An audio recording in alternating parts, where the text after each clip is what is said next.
Mais nous avons aujourd'hui une autre star. Il s'agit évidemment de Ryusuke Hayashi. Et je vais le faire apparaître à l'écran, donc je vais vous demander de l'accueillir avec des cœurs, comme il se doit. Bonjour Ryusuke, comment tu vas? Très bien. Hello, everyone. Ça va copain? Ça va très très bien. Bon. Quelle heure il est chez toi au Japon actuellement? Là, et actuellement, il est 19h. 19 heures. Ouais.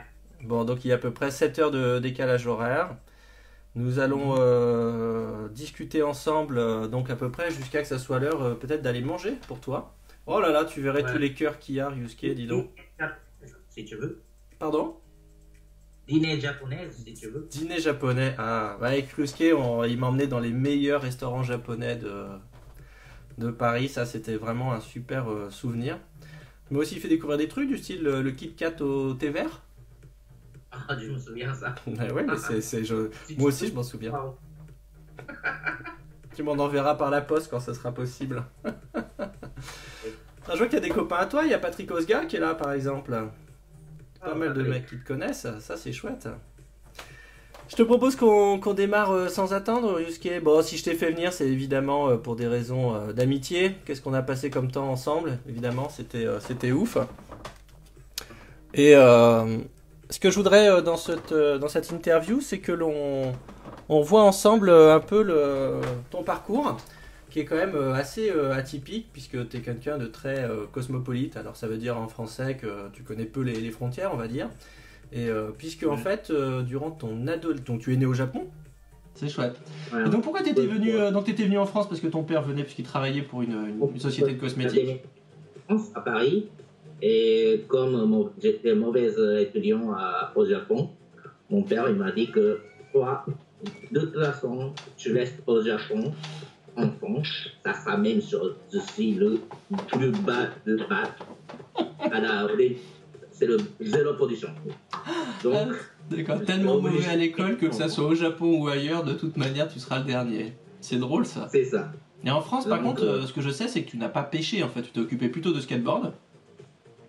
Au début, oui, parce qu'au début, j'avais pas de, tu vois, de voiture ni moto. Donc, j'avais que le transport commun comme métro et bus. Donc, je savais pas trop où est-ce que je peux pêcher. Donc, j'ai arrêté peut-être pendant 2 ans. Mais j'étais en skateboard à Trocadéro, à côté de chez moi, à côté de Tour Eiffel. On a fait beaucoup de skate là-bas avec les amis. Mais en même temps, à l'époque, je n'ai pas parlé du tout les langages français. La chance que j'avais un petit peu de technique de skateboard, plus que les Français à l'époque. Et du coup, tout le monde il est venu me voir. Il dit, oh, il est marrant ce garçon japonais. Et il nous a amenés partout. Et comme ça, j'ai commencé à avoir des amis. En même temps, j'ai commencé à parler le langage français à petit. Bonjour Alénie, bonjour Greg. Ah, il y a du monde. Oui, d'ailleurs, tu m'avais même expliqué, je fais l'anecdote rapidement, qu'en fait, donc, pour le coup, pour te faire des copains, comme tu parlais pas du tout français ou très mal, tu allais sur les skateparks. Donc tu pêchais pas parce que le street fishing à cette époque-là, ça n'existait juste pas. Enfin, il n'y avait pas du tout de pêcheurs à Paris qui étaient là-dedans.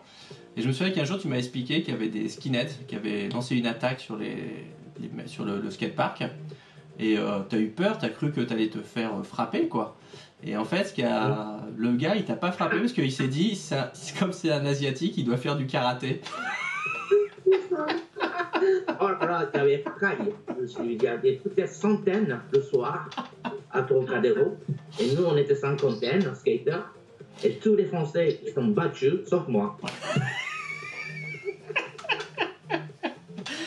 Ah, ça me rappelle une autre anecdote. Un jour, on était en bateau, on avait chacun notre bateau. Aujourd'hui, hein. Ah ouais, C'était que l'année 80. Ouais, mais c'était à cause des films de Jackie Chan, peut-être. Et c'est ça. Au Bruce Lee. Ah, c'est bon. Et donc après, pour aller vite fait vers la pêche, en fait, après, donc tu allais aux États-Unis, mais parce que tu voulais poursuivre des études de quoi? Tu voulais étudier quoi? En fait, à Paris, j'étais lycée américain. Comme donc mon diplôme, il vient des États-Unis, donc je ne peux plus y aller aux universités en France. Ah, ton diplôme ne valait rien en France, d'accord, ok. Et du coup, donc, je suis allé aux États-Unis. Et comme j'ai bien aimé plutôt art et photographie, c'était mon passion à l'époque. Et donc, j'ai choisi d'aller aux Beaux-Arts aux États-Unis. Et j'avais deux choix. Soit Chicago, sinon c'était San Francisco. Il y avait deux villes. Et j'ai jamais été un ou l'autre. Et mon père, il m'a donné la chance pour visiter deux villes, pour comparer et pour voir deux écoles, deux universités, pour comparer à quel est le meilleur. Et donc voilà, je suis allé les deux. Et là, c'était pendant l'hiver à Chicago, la neige, le vent de le grand lac de Chicago, c'était catastrophe. Et à l'époque, j'ai aimé beaucoup de motos. Et j'ai dit, ici, cette ville, j'ai aucune chance pour l'aider le motocycle, le moto. Et après, je suis allé au San Francisco. Et San Francisco, l'école, c'était bien. Mais je sais que l'université de San Francisco, c'était mieux que, comment dire, plus cher. Hein? Plus cher, mais non. Plus chaud. Haut de gamme. Qualité. Haut de gamme, ouais. Que à San Francisco, mais la ville et aussi le climat de San Francisco, c'était magnifique. Et en plus de ça, il ne faut pas dire trop parce que mon père, il ne connaît pas encore. Même aujourd'hui, l'université de Chicago, c'était le Chicago Institute Art, c'était quelque chose comme ça. Pour moi, 2 ans, c'était gratuit à cause de scholarship. Je sais pas. À cause de la scolarité, enfin des bourses et tout ça, ouais. 2 ans, c'était gratuit. Par contre, de San Francisco, il faut payer plein pot. Et ça, jamais à mon père. Et je suis à San Francisco. T'as fait payer 2 ans à ton père juste pour être à San Francisco. C'est bon, ça? Parce que San Francisco, c'était magnifique. Hein. Et alors, là-bas, donc, tu apprends la technique photographique, okay, avec en particulier plusieurs professeurs. Oui, il y avait à côté tous les mathématiques, histoire, économique, tout ça. Plus de ça, le côté art, j'ai appris plein de photos, dessins. Je ne sais pas faire de dessin, mais j'avais un cours de dessin, histoire de photos, politique de photos, business de photos, machin. Et voilà. 4 ans de Dis-moi, Rusquet, ne tape pas trop sur la table, ça fait un son très sourd. Voilà. Et tu avais un prof de photographie oui, qui t'a beaucoup, finalement, qui t'a été utile pour la suite, parce que pour toi, ça n'a pas été seulement un prof de photographie. Explique-nous. À l'époque, j'ai déjà commencé le pêche, parce que au Japon, j'ai déjà pêché beaucoup. Hein, et en France, j'ai pas pêché beaucoup. Et après, donc, États-Unis, comme j'avais voiture et moto, et aussi, il y avait plein de terrains de pêche de black bass que j'ai bien aimé à l'époque, que j'ai pratiqué beaucoup. Et aussi, c'était pas loin, quoi. Et aussi, il y a un magasin de pêche partout. Et c'était idéal pour le pêche, plus que l'étude. Et moi, je me souviens... Ah, pardon, excuse-moi, vas-y. Et du coup, je suis allé à droite, à gauche moi-même. Mais par hasard, je suis allé à un magasin de pêche à l'heure que je suis souvent visité. Et je vois mon prof de photographie de mode. Et moi, j'ai dit, qu'est-ce qu'il fait mon prof? Parce que normalement, il n'est pas pêcheur. Il m'a jamais parlé de pêche. Et on fait que des photos de mode, etc. à l'université. Et là, donc, j'ai demandé, qu'est-ce que vous faites ici? Bah, toi aussi, qu'est-ce que tu fais? Bah, en fait, je pratique beaucoup de pêche de black bass. Et mon prof, il dit, moi aussi. Lui, il m'a dit que moi, je participe au petit concours de local de San Francisco. Quoi. Donc, c'est là-bas qu'on a appris qu'on a la même passion. Et quand même, on est étudiant et le professeur. Mais de l'autre côté, on a commencé à aimer on a commencé à partir ensemble. partager notre passion. C'était incroyable, c'était quelle coïncidence. Ça commence comme un fait divers, mais c'est plutôt une belle histoire. Et en fait, là, je montre, parce que donc, grâce à cette école, ça a été pour toi le début de 2 grandes aventures, une carrière professionnelle, c'est-à-dire la première en tant que photographe de mode, et puis pas n'importe lequel, puisque tu as été l'assistant de... Pardon? Tu as été l'assistant de... Peter Lindbergh. Peter Lindbergh. Alors pour les gens qui ne connaissent pas, Peter Lindbergh, ça a été le grand artisan des top modèles superstars, Cindy Crawford, Claudia Schiffer, tout ça. À un moment, bon, pour les plus jeunes n'ont pas trop connu cette période-là, mais il y a eu un moment où les mannequins qui n'étaient finalement que des personnages assez accessoires de la mode sont devenus des superstars plus que les créateurs. Et Peter Lindbergh a été le grand artisan de ce changement-là. Et Ryusuke était son premier assistant, donc c'était quand même principalement lui qui appuyait sur le bouton quand même et qui triait les photos, n'est-ce pas? C'est ça. C'était une expérience. Et je ne sais pas si on peut le dire, donc la deuxième chose que cette période-là t'en a appris, c'est donc ta carrière de pêcheur. Et d'ailleurs, je vais montrer tout de suite que tu en as quand même bien profité. J'enlève ces jeunes filles parce que je trouve qu'en période de confinement, de quarantine, c'est pas cool de montrer ça aux garçons. Par contre, on a bien profité, mon gars, parce que là, on te voit ici, je vais cacher ma gueule. Ça, c'est un bass de Californie, c'est un Florida, j'imagine, pour être aussi gros comme ça. Ah ouais, ça c'était à côté de San Francisco, juste à côté de traverser le Golden Gate, non pas Golden Gate, Bay Bridge, ouais. John Oakland. En fait, là-bas, il y a des grosses réservoirs, ça s'appelle San Pablo Reservoir. C'est juste dans le baie de San Francisco. Et à l'époque, bien sûr que cette époque, donc c'était 86, j'avais pas encore mon bateau, donc j'ai utilisé le bateau location. J'avais mon électrique moteur, j'ai amené tout le temps avec moi. Bien sûr, le hand control, pas de foot control à l'époque. Pas de commande à pied, commande à la main, le moteur guidé à la main. Et aucun sponsor, juste pêcheur public, normal, juste passionné de pêche. Et c'était le novembre, quand il a plu énorme. Bien, il avait trompé. Si tu vois mon Gore-Tex North Face. Ouais, on voit qu'il est imbibé, comme on dit en français. Il y a plein d'eau. Ouais. Et la chance que j'ai attrapé ça, c'était avec même drop shot, avec petit fin noir. Ah oui, c'est même pas avec un vrai swim bait à la californienne et tout, non, tu nous as fait ça à la japonaise, à la française presque. Spinning, 6 pieds, light, 6 livres. C'était... Sport fishing. Ah ouais, je crois que moi je suis attrapé, j'ai touché un baignoire. Une baignoire. Alors pour information, 12 livres 8 onces, je suis pas allé vérifier, mais c'est presque exactement 5,5 kg. Mais on parlera puisque c'est pas tes seuls 5,5 kg. En tout cas, tout ça pour dire que ça t'a quand même évidemment envoyé vers la pêche. Et pour anecdote, un jour tu as dit à Peter Lindbergh, qui était loin d'être n'importe qui à cette époque-là, que tu voulais arrêter pour pouvoir profiter plus de la pêche. Et il t'a en gros dit que pour ça, il est très étonné, mais qu'il te respecterait, parce que tu es le premier gars qu'il connaît qui renonce à cette vie de luxe et tout ça, pour une passion surtout comme la pêche. Donc, ce qui montre un peu aussi ta personnalité.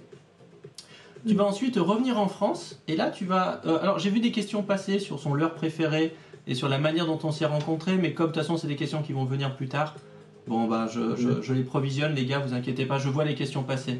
Il y a Mickaël qui dit ça change de 18h, c'est cool ce live. Salaud. Alors après, donc tu es venu pêcher en France et tu as découvert d'autres espèces. Oui, donc une fois je suis retourné en France, j'ai commencé à mon activité de photographie à moi-même. J'ai commencé à travailler avec plusieurs magazines japonais, quelques marques de vêtements françaises, etc., petit à petit. Et en même temps, la pêche carnassier, c'était toujours mon passion. Et du coup, Et là, j'étais déjà adulte, donc j'ai commencé à avoir des voitures, etc. Mais en même temps, je ne savais pas trop où est-ce qu'il faut y aller pour pêcher. Et là, donc, j'ai rencontré BBF, Black Bass France. Ah, BBF, et non pas Bébert. Bébert, on le connaît tous, mais au bistrot. BBF, Black Bass France, très bien. Donc là, oui, tu as rencontré tous les fous de l'époque, Franck Rossmann et compagnie, David Dubreuil, Greg Steph, Tanguy Marlin. Donc je suis arrivé là-bas pour le rencontre de BBF à Campe-sur-Lot. C'est là-bas que j'ai découvert, waouh, il y a plein de passionnés de pêche. Mais à l'époque, il n'y avait personne qui avait un bait casting. Hein. J'étais la seule personne qui avait un bait casting américain. Et tout le monde avait un spinning. Et j'ai commencé à pêcher avec tout le monde. Et plusieurs personnes, il m'a invité. Après le rencontre BBF, on a changé le numéro de téléphone. Encore pas de smartphone, juste le téléphone normal, portable. Changé le numéro et je suis visité à plusieurs personnes et j'ai échangé petit à petit.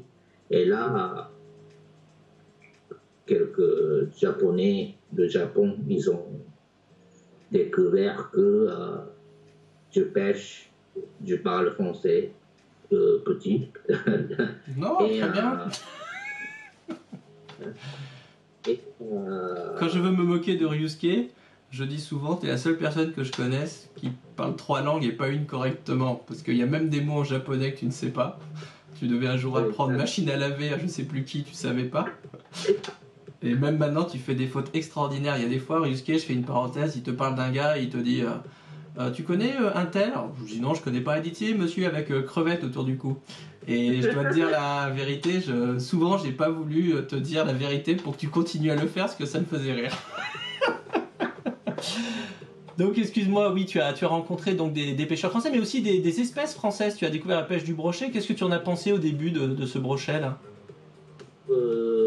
J'ai jamais pêché en France avant, donc là j'ai commencé à découvrir des poissons françaises comme brochet, perche. Cendre, pas encore, parce que cendre, c'était trop technique. Je ne savais pas trop comment attraper. Donc, c'était plutôt les perches et le brochet. Il y a quelqu'un qui dit que, au fond, c'est un peu toi qui as amené le casting en France. C'est assez vrai dans le sens que, alors, il y avait toi, il y avait aussi Hiroshi à cette époque-là qui officiait pas mal. Il y avait déjà Franck Rossmann qui connaissait tout ça. Mais ce qui est vrai, c'est que les tentatives qui avaient été faites par les uns et les autres, ça marchait qu'à moitié. Par contre, Ryusuke, ce qu'il a réussi à faire, comme d'autres, pas tout seul, mais Ryusuke aussi, c'est de convaincre les futurs leaders d'opinion du casting. Et après, c'est d'autres Français qui se sont chargés de faire la diffusion. Mais au début, ce qui est dur, c'est ce passage. Bon, en plus, toi, tu pêches main gauche, donc c'est pas facile. Alors pour Tanguy, c'était plus simple parce que Tanguy, il peut pêcher des deux mains, donc pour lui, c'est plus cool.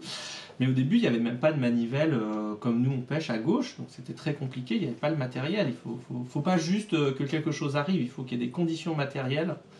Et ça, c'était très important. Mais en tout cas, ce qui est sûr, c'est que Ryusuke a participé grandement à l'essor de la pêche au leurre, évidemment. Il y a Mayol qui dit que tu es fou. Ah bon? Oui, il a pas tort. Et puis quelqu'un demandait comment on s'est rencontrés. Mais voilà comment on s'est rencontrés, tout simplement. Est-ce que je peux raconter le début de ça? Oui, allez, en fait, à cette époque-là, tu étais chez Lucky Craft. Et le gérant de Lucky Craft, c'était Tanguy Marlin. C'est là où les gens ne se rendent pas compte qu'à l'époque de folie, c'était Ryusuke avait le ventre plat, moi aussi. Tanguy avait 19 ans. Et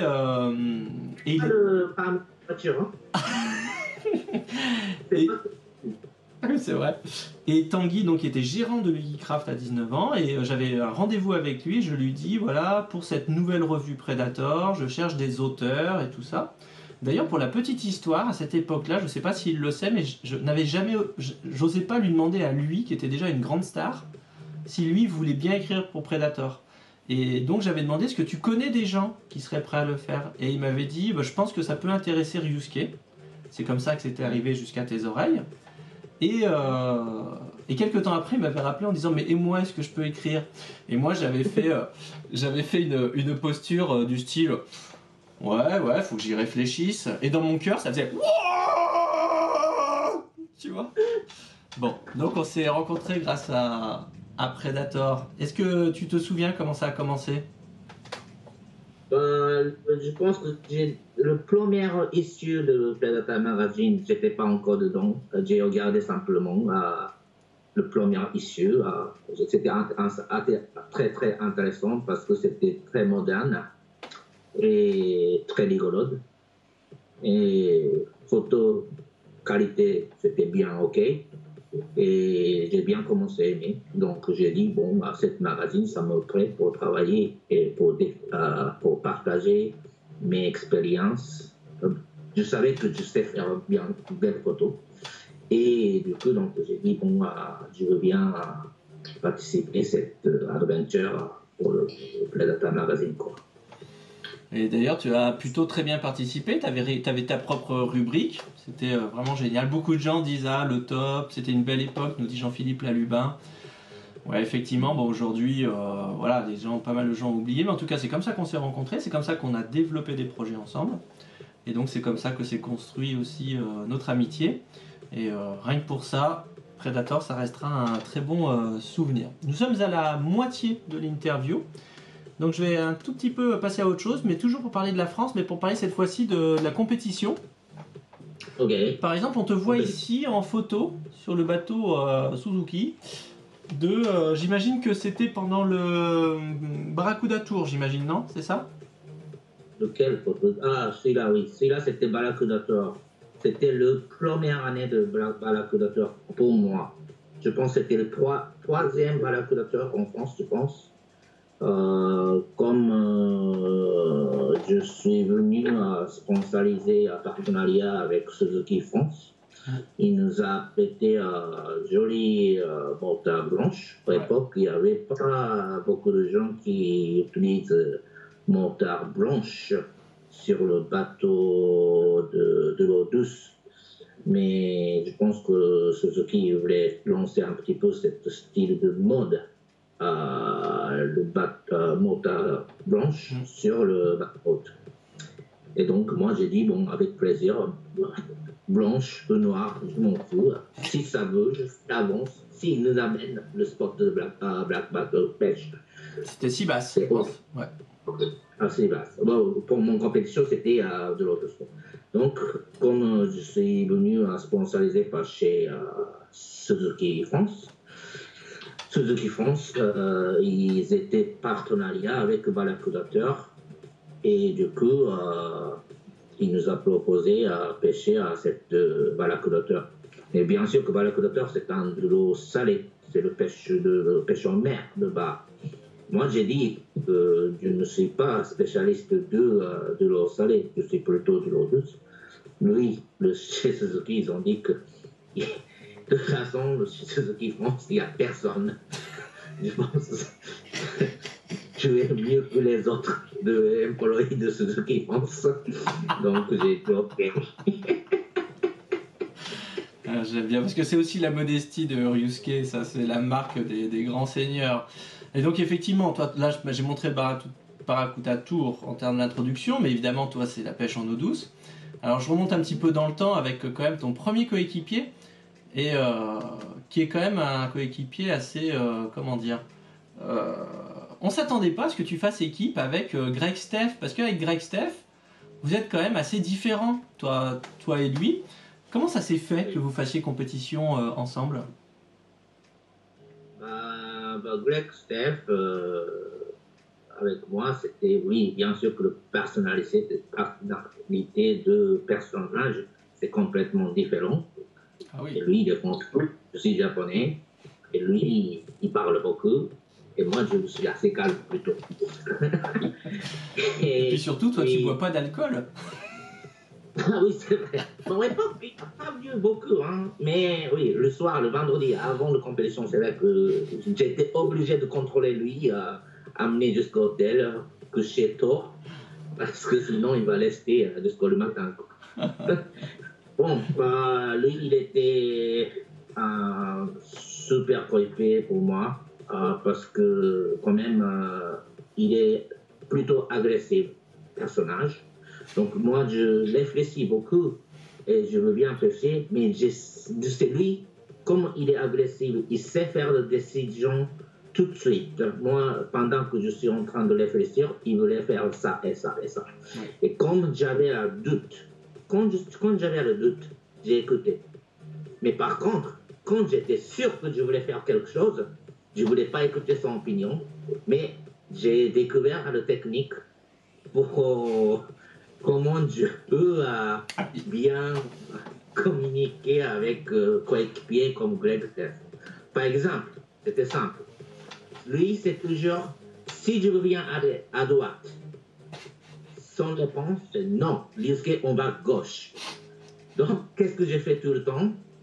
Depuis au départ, je regarde la carte de lac, Olivière. Et si, quand ça m'intéresse à aller droite de lac, j'ai dit à Greg, aujourd'hui, on va à gauche. Évidemment, lui, il va dire à droite. Donc, à la fin, je peux y aller comme je veux. Tu faisais ce qu'on appelle en français de la psychologie inversée. Tu dis toujours le contraire. Et André, il y a quelqu'un qui pose une question qui rejoint un peu, mais c'est vrai que c'est ça peut expliquer aussi ton amitié avec Greg, comme avec moi d'ailleurs. Par exemple, quelqu'un dit, Numa, comme Greg, ils boivent beaucoup d'alcool, toi tu bois pas, toi t'es très calme, ils sont complètement fous. Est-ce que c'est ce qui explique un peu votre amitié? C'est que le fait que ça soit complémentaire, tu vois, que ça aille en... Même personnage, c'est différent, mais nous, on a le même passion et notre amitié. C'est everything is here in my heart, you know? C'est ça, c'est complètement irrationnel. L'amitié, c'est l'amitié, c'est pas...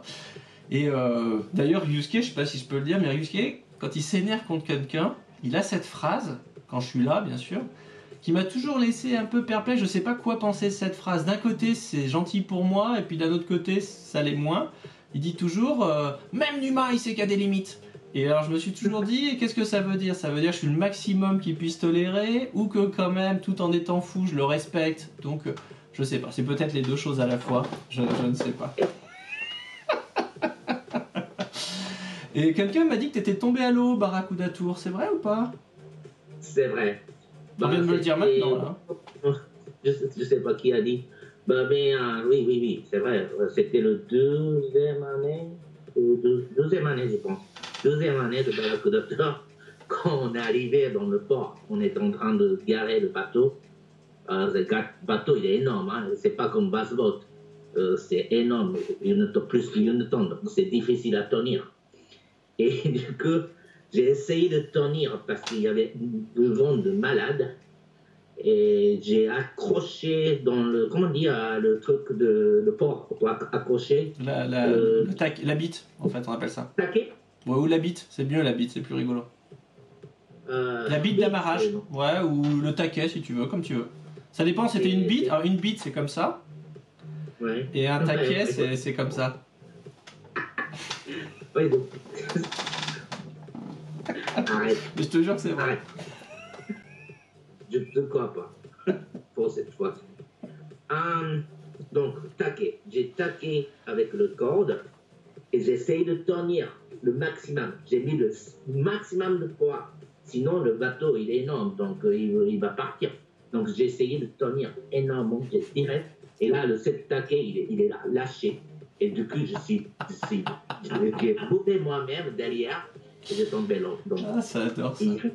Il va à 50 personnes, il était dans le hauteur de place. Et là, mon gilet sauvetage, il a décompté. J'ai planté comme ça. Et en fait, c'était le Four Water, c'était le partenariat de cette compétition de gilet sauvetage.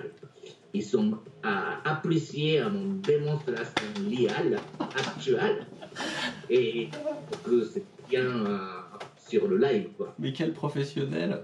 Alors d'abord, pour finir avec Greg Steph, c'est vrai que Ryusuke, parfois je l'appelais après les compétitions, parce qu'il sait que moi j'ai horreur de ça, mais on s'appelait toujours un petit peu après. Et je dis ça s'est bien passé avec Greg sur la compète, il me dit pas trop, parce qu'il y avait beaucoup d'alcool, et Greg, deuxième jour, il n'a pas pêché.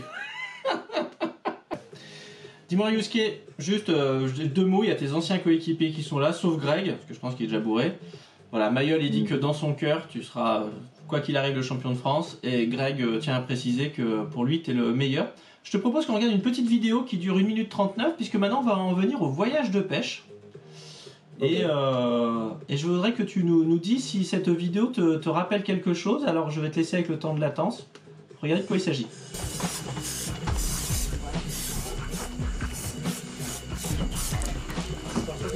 À part ça, c'est un pays sûr.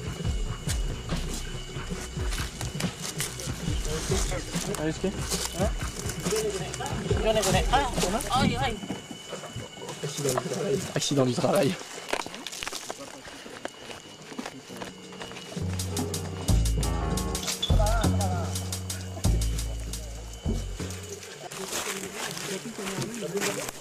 Babon?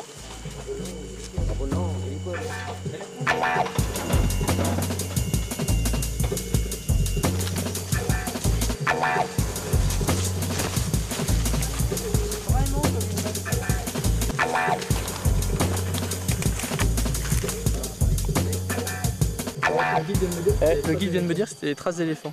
Ah ouais? No way. No way. J'espère qu'on va pas voir un tigre.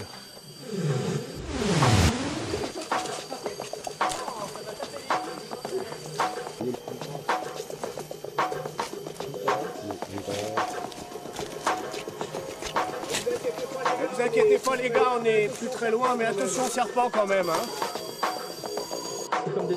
C'est comme des traces de phacochère.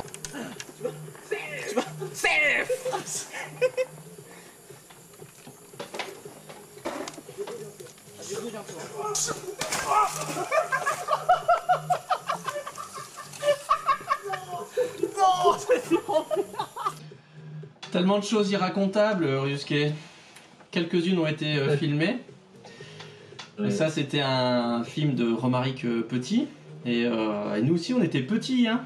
La vache, on était jeunes. On est que comment je suis fin et mince. Mais moi aussi, c'est ce que je me suis dit. Les vieux cons de la pêche, les vieilles gloires. Donc on a tourné ensemble 2 Daiwa Expéditions. C'était donc moi j'étais chez Predator, j'étais là pour comme faire valoir pour valoriser Monsieur Yusuke Hayashi. Et on a quand même bien rigolé. Alors ce voyage-là, c'était en Malaisie, tu te souviens? Et est-ce que tu te souviens comme c'est toi qui as pourri la pêche dans cette histoire-là, en me faisant croire que le snakehead ne se pêchait qu'avec des ratios du style 6.3 et des buzzbait? Tu peux raconter ça ou tu t'en souviens? Oui, c'est ce que j'ai appris dans le dictionnaire, mais en fait, le dictionnaire. Ryusuke, je lui dis, c'est un poisson typiquement asiatique, le snakehead, donc renseigne-toi, il y en a autour de chez toi, là-bas et tout. Il était revenu, il m'a dit, oui, ça se pêche avec gros ratio. Alors à l'époque, ça n'existait pas, les 9.0. À l'époque, c'était 6.3, c'était déjà un très gros ratio, 6.3. Oui. Et il m'a dit, on met buzzbait et à fond, on a pêché buzzbait à fond comme des connards. À la fin, en fait, c'était tellement pas ça qu'on les prenait avec des buzzbait, mais au fond, tout doucement. C'est la seule fois de ma vie que j'ai pris des snakeheads au fond. Et en fait, on a découvert que le meilleur moyen de faire un carton, c'est de les pêcher au crankbait. Bon, bref, ça a été catastrophique, mais enfin, ce film a vraiment marqué les esprits. C'était visiblement un très bon cru. Arnaud demande d'ailleurs à quand un prochain film tous les deux, mais c'est en projet depuis longtemps. Mais comme tu es retourné au Japon, on n'a pas pu le faire, mais on le refera. Et si en plus c'était Romaric qui le ferait. Japon. Pourquoi pas tu es au Japon? Écoute, tu sais, peut-être que bientôt tu seras obligé de m'héberger vu la situation économique de la France. Je viendrai vivre chez toi avec mon fils. Mais donc c'était un très beau film qu'on avait fait ensemble. Tout ça pour dire que tu aimes beaucoup les voyages. Et alors à la demande de Manu me demande de parler du Mexique. Alors là on voit une photo, on est tous les deux, parce qu'il faut quand même savoir que c'est pas juste par mégalomanie que je montre des photos. Nous on a beaucoup voyagé tous les deux. D'ailleurs à une époque tu m'as dit que j'ai plus voyagé avec toi Numa qu'avec ma copine. Et c'est vrai, et là on était au Mexique. Alors moi j'ai plein d'anecdotes sur ce Mexique. La pêche avait été très, très difficile, mais je trouve que cette photo représente bien ce qui s'était passé, et en particulier une anecdote, je me permets de la raconter. Manu Norena qui était là trouvait que c'était une super bonne idée de pêcher un matin avec toi, et moi je te connais et je sais que c'est pas forcément une bonne chose, Parce que en réalité, si on veut prendre du poisson, le mieux c'est de ne pas pêcher sur le même bateau que toi. Et évidemment, c'est ce qui s'est passé. On a commencé à pêcher ensemble. T'as fait un poisson de plus de 5 kilos très rapidement. Moi, je faisais que des petits poissons, Manu aussi. Et à un moment, tu m'as dit, tiens, je te donne même spinnerbait que moi. Et je sais que c'est pas un vrai cadeau parce que ce qui compte, c'est pas le leurre. La chose que j'ai apprise avec toi, c'est que c'est vraiment le pattern. Et tu m'as donné le spinnerbait, j'étais content, mais je savais que ça suffirait pas. Et puis tu as fait un autre poisson de 5 kilos. Manu, il était fou, il sautait partout sur le bateau. Et à la fin, je vais te voir, je dis, bon, allez, Rusquet, maintenant c'est fini, on est descendu. Allez, dis-moi, parce que moi je te connais par cœur. Je dis, vas-y, c'est quoi? Et tu me dis, ah, mais j'ai repéré que Black Bass, il mordait que quand tu lançais spinnerbait face au soleil. Donc j'attendais qu'il y ait bon poste et que le bateau soit face au soleil et je lançais qu'à ce moment-là. Et voilà, encore une belle correction, quoi. Non, en plus, vous deux, vous étiez devant, moi j'étais derrière le bateau. Oui, ouais. Et on est trop. Vous parlez trop. Ok, désolé. Pendant que... Quel a été ton poisson préféré finalement de tous ces voyages? Là, on te voit ici avec un magnifique snakehead, mais ça, c'était pas avec moi. Quel poisson je ne vois pas encore. Ça c'est snakehead de Japon. Qu'est-ce que tu préfères pêcher? Est-ce que c'est le peacock? Là, on te voit ici au Dorado, ça c'était avec moi. Dorado, c'était avec toi, mais quand même, peacock bass de Brésil, c'était quelque chose. Ouais, c'est ouf. Hein. Ouais. La première expérience de peacock bass Brésil, c'était avec toi. Exact. Octobre, je pense, c'était assez difficile avec de l'eau très très haute. Mais à partir de cette année, aux époques où on était ensemble, ils allaient tous les ans jusqu'à l'année dernière, tous les ans. Et même tous les ans, je découvre toujours de nouvelles choses, de nouvelles façons et de nouveaux endroits. Et ça m'ennuie pas du tout. Et c'est un poisson très sportif, intelligent. Ça saute, ça tire, c'est rapide. Très rapide. Très très rapide. Et très joli. Bon, c'est total, quoi. Et ça, tu te rappelles le poisson plume en français, comment ça s'appelle, le laserfish, c'est ça, ou un truc comme ça? Comment on appelle ça déjà? On avait pêché au Sri Lanka tous les deux, je m'en souviens. Et c'était trop dur pour les prendre, trop dur. Featherback. Ah, featherbacks, voilà, c'est ça, la queue en forme de plume. Oui, laserfish, ça serait le poisson cuir, ça n'a aucun sens. Mon anglais admirable. Et ça, c'était très sympa tous les deux, ça. Ouais, ça c'était très très. J'ai bien aimé ce voyage aussi à notre hôtel, comme c'était hôtel manager, c'était bien. Ouais. On est bien accueillis. Là, c'était super. Hein. Le bel hôtel avec belle pêche. C'était Nicolas Jamin qui nous avait accueillis. On le salue, c'était vraiment super. On te voit ici avec un superbe tarpon. C'était où ça? C'était à Guyane française, juste à côté de l'île de Salut, entre l'île de Salut et l'île de Diable. Il y a énormément de courants, c'est là-bas, il y a tous les tarpons qui roulent comme ça. Et avec des leurres souples et des top water aussi, ça marche. Mais j'ai attrapé pas mal en souple.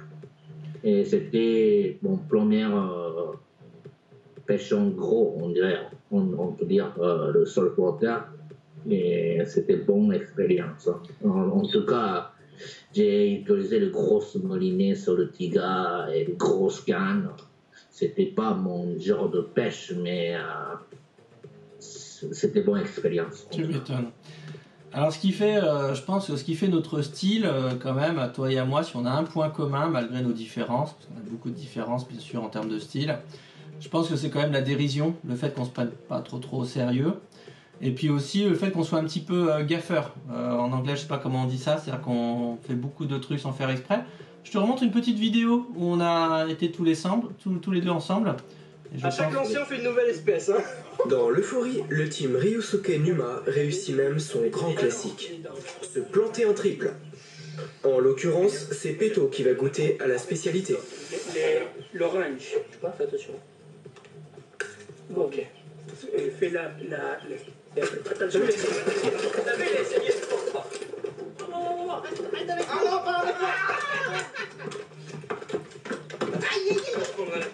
on va se manier. Pas de chance. Dans ce muscle. Ça fait mal? Non, non. Pour le moment, pas. Slowly, because it's in the muscle. Good, very good. Okay, my friend. Oh, okay, you know what I'm gonna do? I'm gonna cut those in case. No, it's okay, it's okay.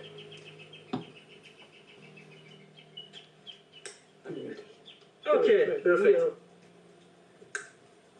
My friend. Thanks a lot. Non, tu as quelque chose à nettoyer? Non. Avec son sens inné de la transition, Numa nous explique comment faire rentrer des hameçons. Là, la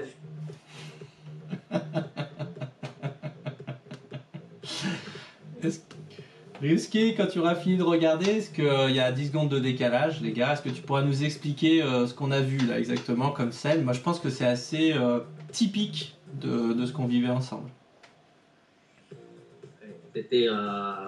On était à Argentine hein, avec chez Peto. On a fait de pêche de dorado. Bien sûr avec toi, on n'a jamais essayé. C'était la première expérience de pêche. Et le Peto était super sympa parce que lui, il parle bien anglais et français. Donc, pour nous, c'était assez facile à communiquer. Il nous a accueillis très bien, il nous a amené à plein de spots différents, bien expliqué comment il faut attraper le poisson. Et aussi, il est latino, hein, donc il était très, très sympathique. Pour moi, c'était un voyage que j'ai jamais oublié. Je pense que c'était notre meilleur film ensemble. Hein. Ouais. Bah, il y avait plein d'accidents aussi, mais c'était sympa. Et ben justement, j'en ai un deuxième à vous montrer. Oui, Maël, bien sûr qu'on va parler de Babyface. Je vais pas le laisser partir comme ça. Je montre le deuxième. Moi, c'est un des trucs qui m'a le plus fait rire. Dis-moi, Péto, quand je t'avais demandé de nous amener au plus près des alligators, je m'attendais pas à ça, en fait. Ça, c'était top. Attends, en fait, un petit peu trop mal. En toute franchise, l'existence de ce film est un miracle. Tout le staff est vivant. Pour exorciser l'accident, Ryu et Numa font feu de tout bois. Le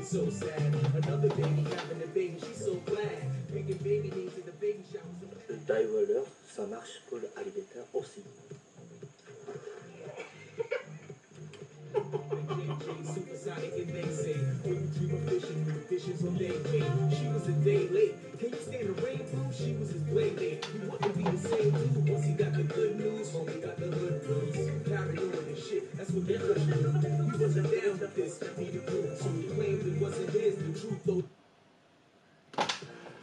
Bah là aussi on avait fait fort mon gars.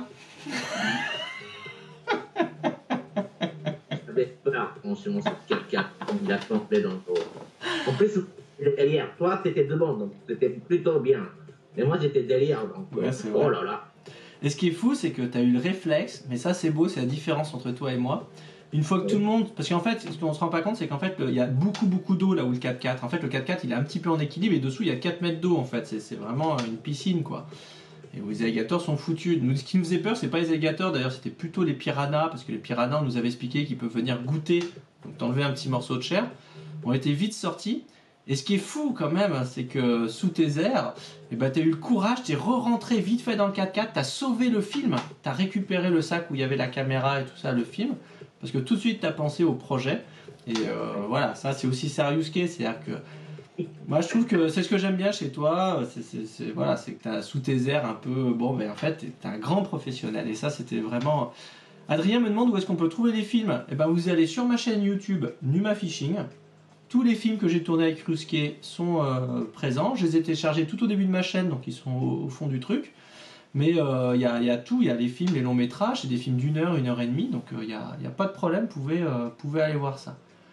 En tout cas, c'était formidable, tous ces voyages. Et le seul voyage, je remonte une fois cette photo, après il faut qu'on accélère. Le seul voyage qu'on n'a pas pu faire ensemble, c'est quand j'ai quitté Predator. Et tu allais pêcher l'arapaima sans moi. Enculé. Ah. Mais je regrette pas parce que tu m'as expliqué que la pêche était très difficile au crankbait et je pense que j'aurais pas réussi comme toi à faire du poisson. Tu es trop modeste pour le dire, mais tu as été un des seuls à faire vraiment plusieurs poissons dans la semaine, donc c'était assez difficile. Et ça, voilà, ça c'est risqué. Un jour, je vous reparlerai de toutes les fois où mon samouraï, il m'a vraiment humilié à la pêche, quoi. Je voudrais quand même qu'on parle un petit peu de ta vie au Japon maintenant. Très rapidement, voilà un petit mot. Pour l'instant, chez vous, il n'y a pas de quarantaine, il n'y a pas de confinement, donc tu peux pêcher tranquillement. Ici, on te voit avec un Suzuki, c'est ça? Et tu m'avais déjà expliqué que ça se pêchait très différemment de chez nous. Est-ce que tu peux m'expliquer vite fait comment se pêchent les bars chez vous dans les ports et les estuaires? Ok, le bar de japonais, c'est complètement différent que le bar française ou européenne. On peut pêcher en deux bords et également en bateau. Et qu'est-ce qu'on peut dire, c'est le bar japonais, il monte de rivière jusqu'au de l'eau douce. Il est capable de vivre dans de l'eau douce. Donc là, par exemple, celui que tu vois, la pêche de nuit, là, c'était en rivière, en saumâtre, peut-être 25 km à la fin. En amont, d'accord. Donc on est 25 km en amont de la rivière, dans des eaux saumâtres, ok. Brackish water, ok. On peut pêcher plusieurs façons de pêche au top water. Là, c'était encore le janvier, donc c'était un peu tôt pour le top water. Mais on peut pêcher en minnow, de la soupe. Ça, c'est comme pêcheur français.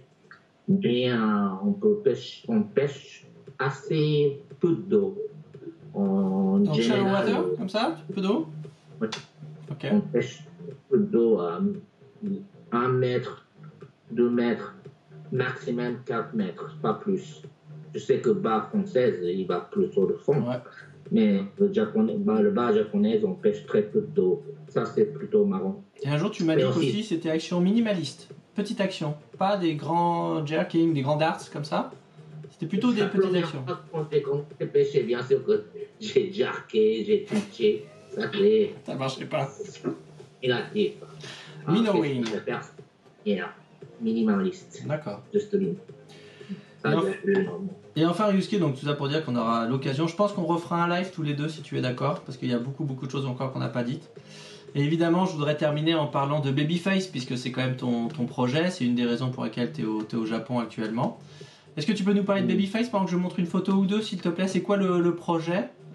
Et comme la question a été posée plusieurs fois, dis-nous quel est ton leurre préféré en même temps.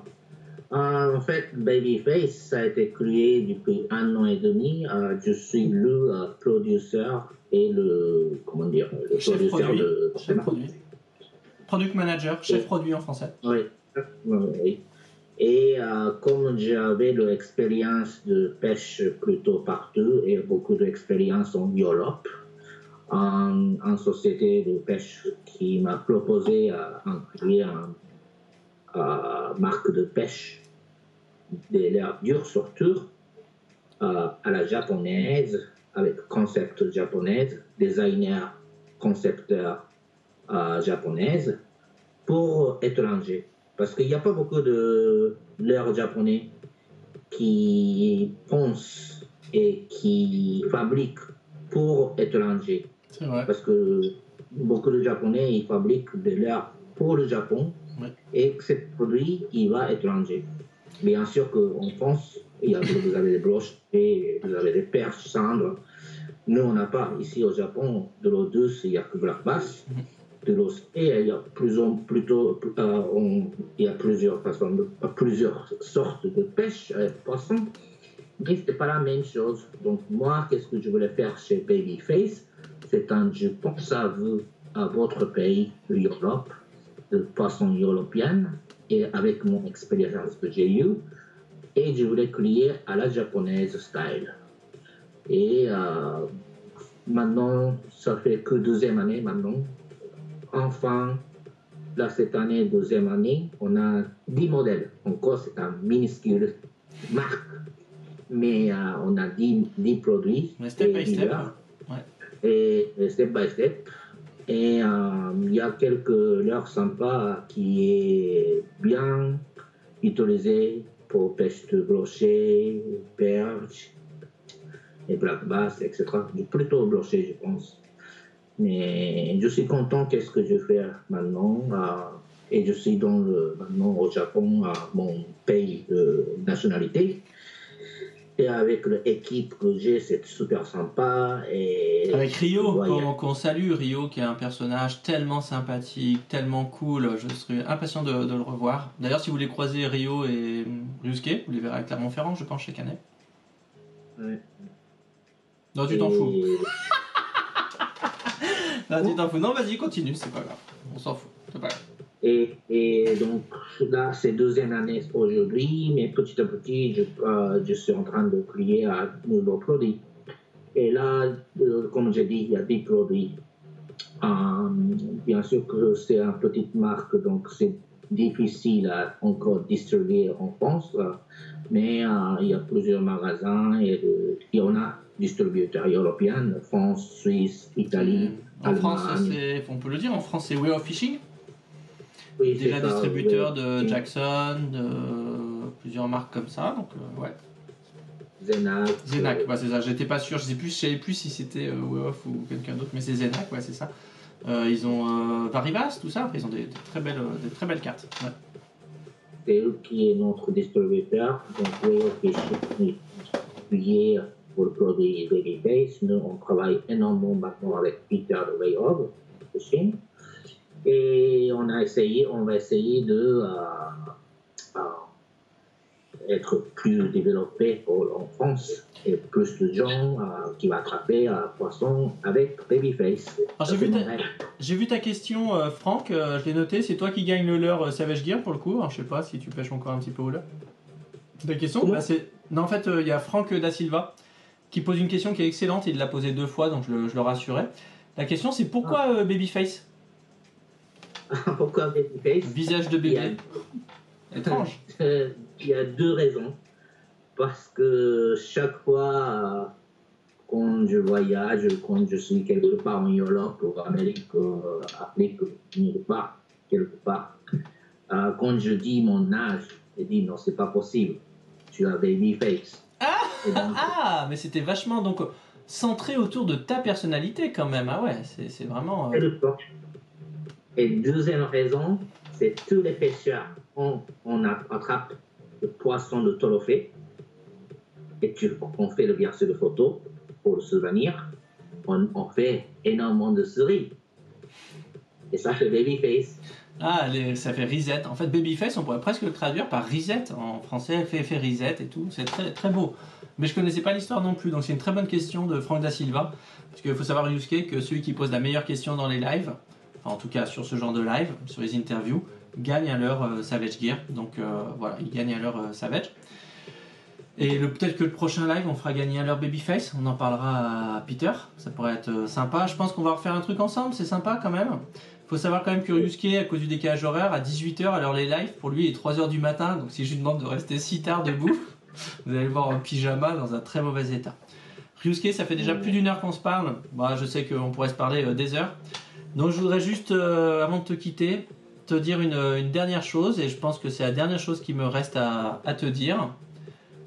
Et je pense que tu vas te souvenir de ce message aussi. Attention.